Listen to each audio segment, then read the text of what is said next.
Guys, okay, so for me to introduce you to Boyle's law, we need to talk about a little bit about gas behavior. So in order for me to get to that, we need to talk about the molecules.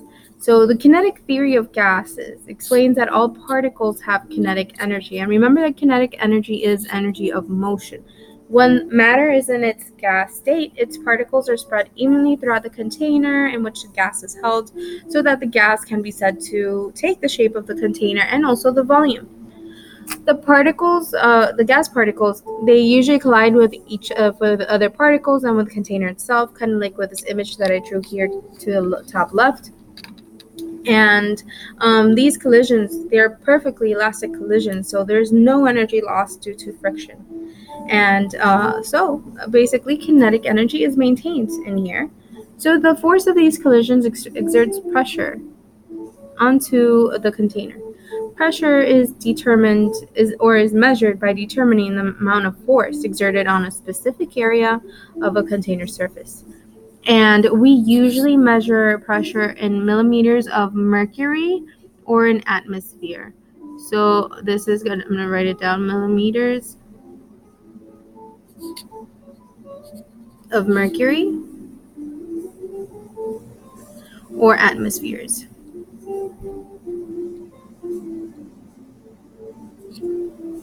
One atmosphere is the standard amount of pressure exerted by the atmosphere at sea level, and also the SI unit of pressure is known as Pascal, or capital P lowercase a, okay, which is equal to 1 Newton per square meter.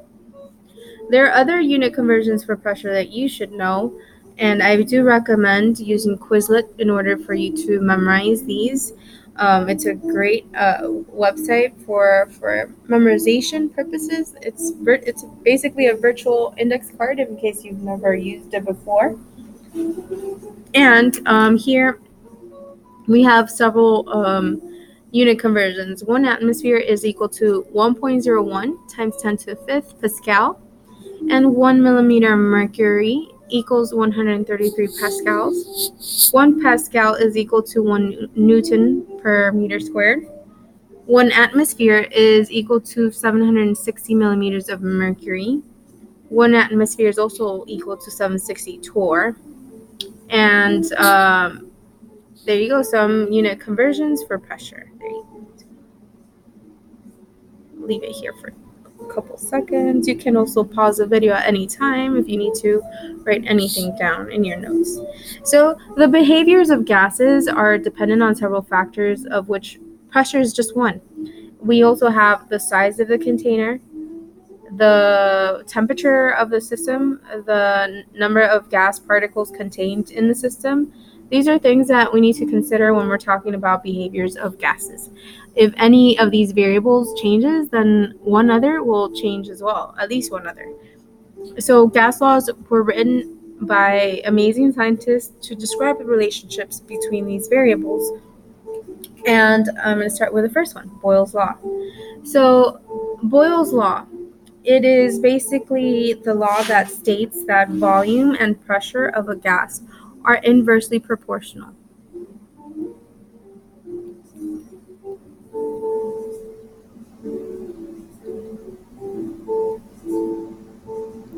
And you can kind of think about it like a seesaw. Okay, I'm going to try my best to do this. It's been a while since I've seen a seesaw. Okay, so in the park, we always have one kid sitting on one side of the seesaw, and the kid on the opposite side will always go up. So it's kind of like the same way. So volume and pressure, they are inversely proportional, which means if volume decreases, pressure will increase. And if it's the other way around, if pressure decreases, volume will increase. That's what we call an inversely proportional relationship. Now, when we're talking about gas laws, there are several things that we have a couple of things that I'm not going to talk about. For example, moles. I'm not going to talk about moles because it is not something we'll be discussing here in physical sciences. But we will be talking about these three variables. So we have volume, pressure, and temperature. So when we're looking at Boyle's law, we're looking specifically at volume and pressure and how they affect each other. And then we're going to assume that temperature is constant here. Okay, so again, volume and pressure of a gas are inversely proportional at a constant temperature. So if one variable increases, the other one will decrease. And that is what we call Boyle's law. That's what it explains. And you can see this a lot with a bicycle pump. So if you're trying to pump some air into your bicycle's wheels, you will notice that the more pressure you exert on that pump, the less volume you will have, which means over time it'll become really, really hard for you to push down any further because there is so much pressure exerted in that small volume. Okay, and we can summarize Boyle's law with this equation: P1 V1 equals P2 V2, where P1 is initial pressure, not temperature, initial pressure. So let me write this down: P1 P2 V1 V2. So there's going to be initial pressure. P2 is going to be final pressure.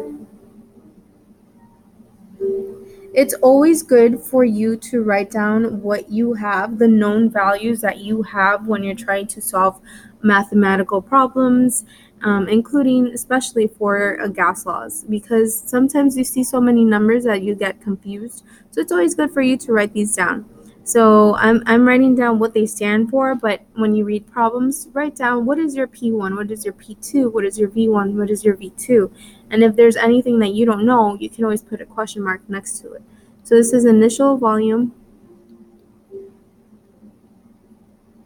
This is my final volume. Okay. So that is my formula. And I'm going to go ahead and I'm going to start with this one problem. So one of the problems that we have in the book is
okay, so this is a problem.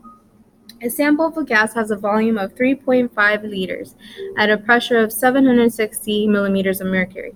What will the volume of the gas be if the pressure is reduced to 450 millimeters of mercury? Okay, so right there, first of all, let's read that last part. What will the volume of the gas be if the pressure is reduced? So remember, we have an inversely proportional relationship. So if the pressure is going down, volume is going to go up. So I'm going to expect my volume to be much greater or greater than 3.5. Okay. So okay, I know that that's how I'm going to double check my work. Now, so the next step is to write down the formula. P1 V1 equals P2 V2. Okay. So let's write my known numbers. So I'm going to write this down to see if I have it. So a sample of gas has a volume of 3.5 liters at a pressure of 760 millimeters of mercury. What will the volume of the gas be? So I don't know my second volume, final volume, if the pressure is reduced to 450 millimeters of mercury. Okay, so we have that. So those are my known values. Now, I know now that I need to look for my V2. So I can rearrange this formula right here to solve for just this, which means I have to isolate this. So I'm going to divide both sides by P2, leaving me with V2 equals P1 V1 over P2. Okay. And I can substitute the given values that are over here with, so P1 is 760 millimeters of mercury. Always write down the units, times 3.5 liters. Okay, and I'm going to divide by P2, which is 450 millimeters of mercury. Now, you can see right here that we have this and this on the top and the bottom. So you can think of it like if we had x, y over x, these two will cancel each other out, these two units. So I'm going to cancel this and this out, leaving me with liters. So, which makes sense because I'm just looking for volume. So my answer after you enter this into the calculator is going to be 5.9 liters, which is greater than my initial volume, which was 3.5 liters. Does that make sense? Does my answer make sense? Yes it does, because my pressure, my second pressure right here went down. So from the initial pressure to final pressure, we went down, which means inversely proportional relationship that my volume is going to go up. I hope that helped.